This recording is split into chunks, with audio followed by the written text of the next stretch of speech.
ওয়ালাইকুম আসসালাম ওয়া রাহমাতুল্লাহ।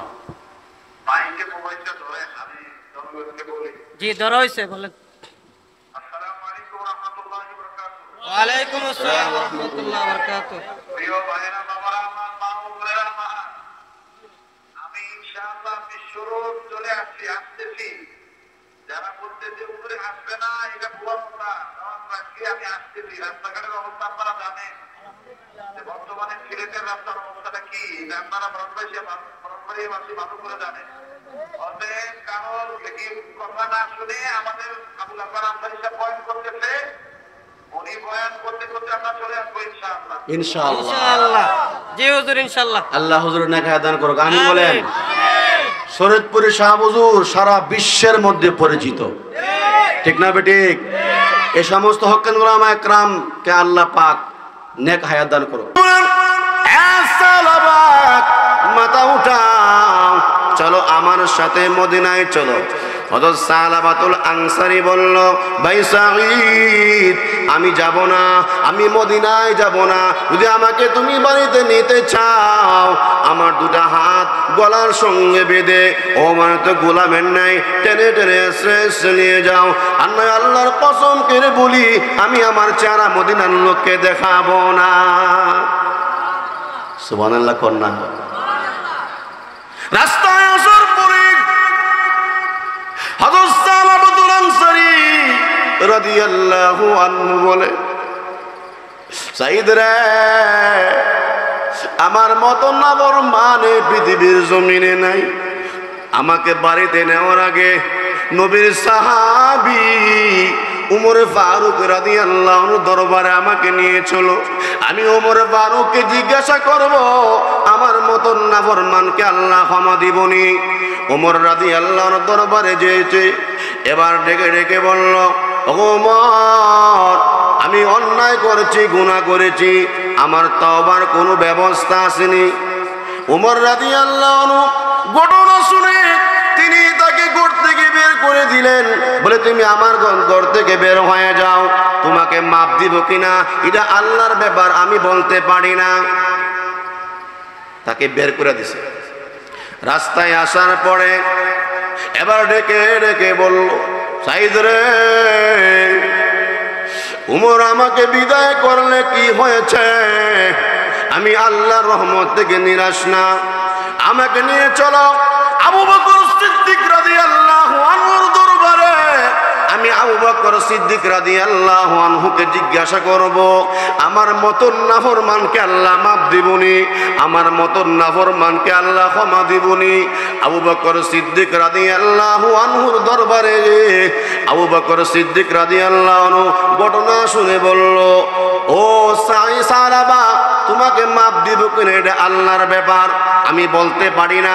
তবে আমার রাগ আর গুসা হলো, তুমি আমানতের খেয়ানত কেন করেছো? আমার দরবার থেকে বের হয়ে যাও। সুবহানাল্লাহ। উমরও বিদায় করছে, আবু বকর রাদিয়াল্লাহু আনহু বিদায় করছে।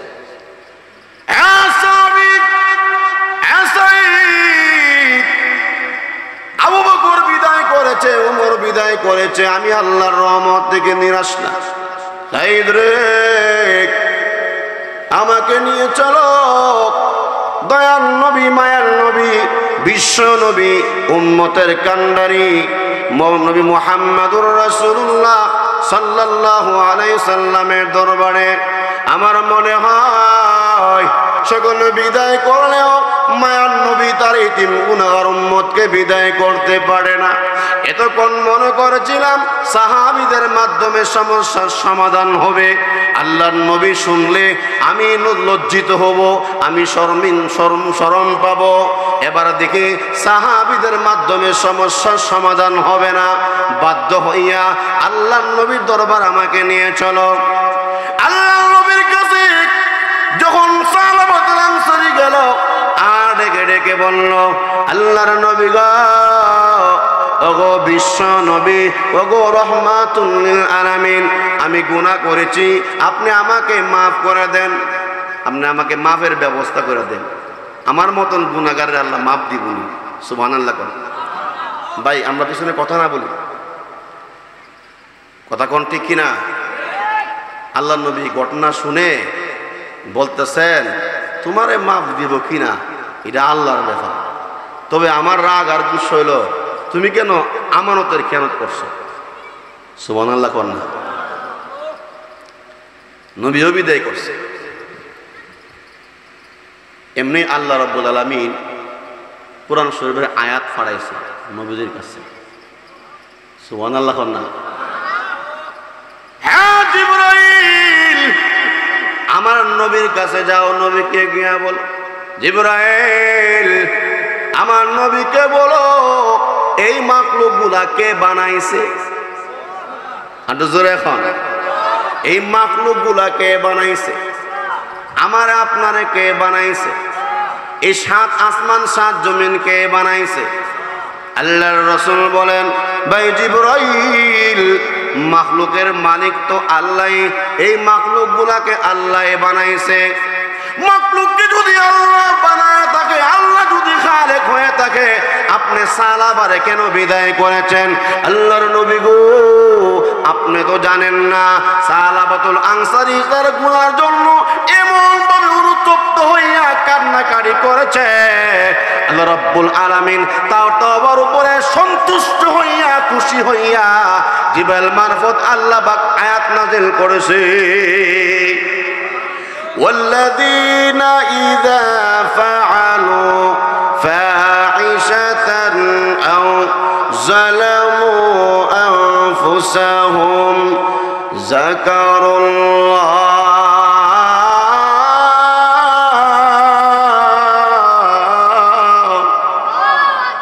এই আয়াতের মধ্যে আল্লাহ রাব্বুল আলামিন বলেন ওয়াল্লাযীনা ইযা ফাআলু যারা অশ্লীল কাজ করে, নির্লজ্জ কাজ করে, গুনার কাজ করে, ওয়াল্লাযীনা ইযা ফাআলু ফাহিশাতান আও যালামু আনফুসাহুম যারা গুনাহ করে নফসের উপর জুলুম করেছে, অতঃপর যাকারুল্লাহ আল্লাহকে ইয়াদ করেছে, জাহান্নামের কথা ইয়াদ হয়ে গেল, কবর আযাবের কথা ইয়াদ হয়ে গেল, জাহান্নামের কথা ইয়াদ করে যাকারুল্লাহ ফাস্তাগফারু লিযুনুবিহিম তাদের গুনার উপরে অনুতপ্ত হইয়া ইস্তিগফার করেছে, তওবা করেছে।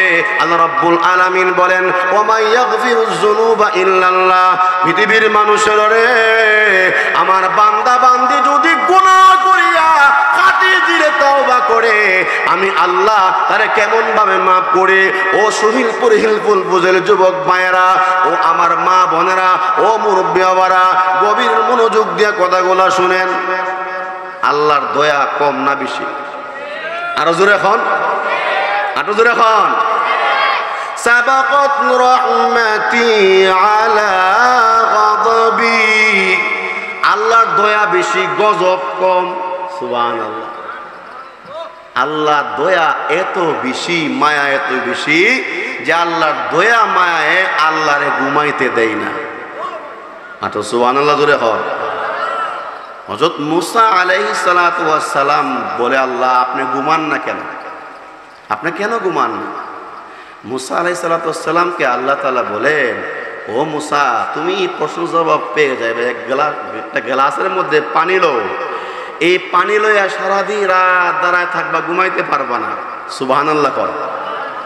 সমস্ত নবীরা তো মানুষ, মানুষ হিসেবে ঘুম আসাই স্বাভাবিক। হযরত মুসা আলাইহিস সালাতু ওয়াস সালাম গ্লাসের মধ্যে পানি নিয়া রাত্র দাঁড়ায় গেছে। রাত যত গভীর হয় তখন তার মধ্যে তন্দা আসে, ঘুম আসে। এক পর্যায়ে তার হাত থেকে গ্লাস পড়ে গেল, পানি পড়ে গেল, গ্লাস ভেঙে গেল। আল্লাহ পাক বলে তোমাকে আমি একটা গ্লাস পানির দায়িত্ব দিয়েছিলাম, মুসা রে তোমার ঘুমের কারণে তুমি তোমার হাত দিয়ে গ্লাস পরে গ্লাস ভেঙে গেল। এ মুসা তবে শুনো আমি আল্লাহ শুধু বাংলাদেশের মালিক না, আমি আল্লাহ শুধু পাকিস্তানের মালিক না, আমি আল্লাহ 7 আসমান 7 জমিনের মালিক। আমি আল্লাহ যদি ঘুমায়া যায় আমার বান্দা বান্দিরে কে দেখবে? আরো জোরে এখন। গভীর রজনীতে আমার কোনো বান্দা বান্দি যদি কোনো গুনাহ করে, জিনার কাজ করে, চুরি ডাকাতি করে, নির্লজ্জ কাজ করে, সে যখন জাহান্নামের কথা ইয়াদ হয়ে যায়, সে যখন উযু করে, ইস্তিগফার পড়ে, তাহাজ্জুদের নামাজ পড়ে, আমি আল্লাহর দরবারে কান্নাকাটি করবে। আমি আল্লাহ যদি ঘুমায়া যায়, তাহলে আমার বান্দার ডাকে কে সাড়া দিবে? এজন্য আমি আল্লাহর রহমত আমার ঘুমাইতে, সুবহানাল্লাহ কোন না, আটো জোরে কোন। হযরত সালাবাতুল আনসারী রাদিয়াল্লাহু তাআলা আনহু, গভীর মনোযোগ, এদিক সেদিক তাকাবেন না, এখানে কোনো আওয়াজ হবে না, কোরআনের কথা চলতেছে, রাসূলের কথা চলতেছে, আল্লাহর বরত্বের কথা চলতেছে। ও আমার ভাওয়ারা ভাইয়ারা, সালাবাতুল আনসারী রাদিয়াল্লাহু আনহু, উনাকে যখন আল্লাহর নবী, বিশ্ব নবী রহমাতুল লিল আলামিন উনাকে বিদায় করে দিল, এবার উনার মেয়ে হযরত হামসানা রাদিয়াল্লাহু আনহা দৌড়ে এসে বলল, আব্বা গো, ঘুরে ঘুরে দেখেছি আপনার প্রতি আল্লাহর নবীর সাহাবী আবু বকর অসন্তুষ্ট, ওমর আলী অসন্তুষ্ট, আল্লাহর নবী অসন্তুষ্ট। আব্বা, কতদিন পর্যন্ত আপনি আল্লাহর নবীকে এবং আল্লাহর নবীর সাহাবীকে খুশি করতে না পারবেন, এমনকি আল্লাহকে সন্তুষ্ট করতে না পারবেন? আমি আপনার মেয়ে হামসানা আপনাকে আব্বা বলে স্বীকার করব না। প্রভু, আমি তো পৃথিবীর মধ্যে নিকৃষ্ট হয়ে গেলাম, দৌড় দিয়েছি, আবার বৃক্ষের নিচে সেজদায় পড়ে কান্দে। এদিকে আল্লাহর নবী রহমাতুল লিল আলামিন নবীর সাহাবীকে বলল, আবু বকর, আমার সালাবাকে অনুসন্ধান করো। ওমর দাঁড়ায় গেল, নবী গো, আমিও দোষী, আমিও তো তাকে আমার দরবার থেকে বিদায় করেছি, আমিও যাব। নবীর মুরব্বী সাহাবী সালমান ফারসি রাদিয়াল্লাহু আনহু বলেন, আল্লাহর নবী গো, আমি মুরব্বী মানুষ, আমিও যাব। সুবহানাল্লাহ, আরো জোরে হওয়ার রওনা হয়ে গেছে সালাবা অনুসন্ধানের জন্য। এক জায়গার মধ্যে কৃষকেরা কৃষি কাজ করে, এদেরকে জিজ্ঞাসা করলো, তোমরা কি জাহান্নাম থেকে পলায়নকারী লোকের সন্ধান জানো, বলতে পারো? বলে, হ্যাঁ, এই পাহাড়ের পাদদেশে সবসময় আল্লাহর এক বান্দা আসে, এমন ভাবে কান্নাকাটি করে, হাউমাউ করে, তার কান্নার আওয়াজে আমরা পর্যন্ত ঘুমাইতে পারি না। সুবহানাল্লাহ, আসতে কয় আটো জোরে এখন। আলী রাদিয়াল্লাহু আনহু তারা অপেক্ষায় রইল, কোন সময় সে আসে। প্রতি রাত্রে হইলেও সে পাহাড়ে আসে। এবার আল্লাহর কাছে কান্নাকাটি শুরু করছে। গিয়া দেখি সেজদায় পড়ে কাঁদতেছে। আর সাহাবীরা বলল, সালাবা রে, আর কত কানবে? আর কান্দিস না, তোর কান্না আল্লাহর দরবারে মঞ্জুর হয়ে গেছে, মাথা উঠাও। সালাবাতুল আনসারী রাদিয়াল্লাহু আনহু তিনি ডেকে ডেকে বলল, আবু বকর, অন্ধকার, চেহারা দেখা যায় না, আওয়াজে বুঝছি তুমি আবু বকর সিদ্দিক হবে। তুমি আমার কাছে কেন এসেছো? তুমি তো আমাকে তোমার দরবার থেকে বিদায় করেছো। আমি যাব না, আমি তোমার কথা অনুযায়ী আমি মদিনাতে যাব না।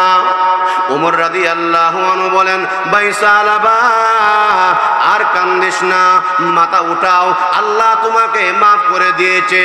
এমনি হযরত সালাবাতুল আনসারী রাদিয়াল্লাহু আনহু সিজদা থেকে মাথা উঠাইয়া আল্লাহর দরবারে শুকরিয়া আদায় করে, প্রভু গো, সত্যি তোমার নাম গাফুর, তোমার নাম গাফফার, তোমার নাম গাফুরুর রহিম। সকলে বিদায় করলেও তুমি তোমার বান্দাকে বিদায় করতে পারো না। সুবহানাল্লাহ বলেন। 4 জন সাহাবী রওনা হয়ে গেল রাত। এবার ফজর আজান হয়েছে, জামাতের সময়, নামাজের সময় হয়ে গেছে। সাহাবায়ে কেরাম জামাতে দাঁড়ায় গেছে। আল্লাহর নবী বিশ্ব নবী রহমাতুল লিল আলামিনের সাহাবীরা তারা পিছনে দাঁড়ায় গেছে, সামনে জায়গা নাই, পিছনে কাতারে দাঁড়াইছে। আল্লাহ নবী রহমাতুল লিল আলামিন ফজরের নামাজের জামাতের মধ্যে সূরা তাকাসুর তেলাওয়াত করতেছে। জোরে কোন আল্লাহুমুত তাকাসুর হাত্তা যুরতুমুল মাকাবির। এমন একটা বিশ্রী আওয়াজ, বিকট একটা শব্দ। আল্লাহর নবী যখন আবার হাত্তা যুরতুমুল মাকাবির যখন এই আয়াত তেলাওয়াত করলো, আরো একটা বিকট শব্দ, এমন বিশ্রী শব্দ তারা কখনো শুনে নাই। নামাজের সালাম ফিরাইয়া আল্লাহর নবী রহমাতুল লিল আলামিন বলেন, সালমান রে, কে এমন বিশ্রী আওয়াজ করলো নামাজের মধ্যে? তাকায়া দেখে নবীর ছবি হযরত সালাবাতুল আনসারী রাদিয়াল্লাহু আনহু জাহান্নামের আগুনের ভয়ে, কবর আযাবের ভয়ে চটপট কইরা ঘোরাঘুরি করতেছে। এই অবস্থা দেখে আল্লাহর নবী রহমাতুল লিল আলামিন সালমান ফারসি রাদিয়াল্লাহু আনহুকে বললেন, সালমান, আমার সালাবার ফাঁসটা পরীক্ষা করো, তার মুখে পানি দাও, তার হুঁশ ফেরত আসতে পারে। সালমান ফারসি রাদিয়াল্লাহু আনহু তাকায়া দেখে আল্লাহর নবী আপনার সাহাবী সালাবা দুনিয়া জমিনে নাই। আল্লাহু আকবার কর। ও আল্লাহর নবী, আপনার সাহাবী সালাবাতুল আনসারী রাদিয়াল্লাহু আনহু জাহান্নামের আযাবের কথা শুনে দুনিয়ার জমিন থেকে বিদায় হয়ে গেল। তিনি বিদায় হয়ে গেল। এদিকে উনার কন্যা হামসানা রাদিয়াল্লাহু আনহা তিনিও কান্দে, আর বাবের লাশটার মধ্যে গিয়া গো, আব্বা গো, ও আব্বা, আপনি তো আপনার কথা রাখছেন, আপনি আপনার ওয়াদা পুরা করেছেন। আব্বা গো, আপনি আবু বকর সিদ্দিককে সন্তুষ্ট করেছেন, উমরকে সন্তুষ্ট করেছেন, আল্লাহর নবীকেও আপনি সন্তুষ্ট করেছেন।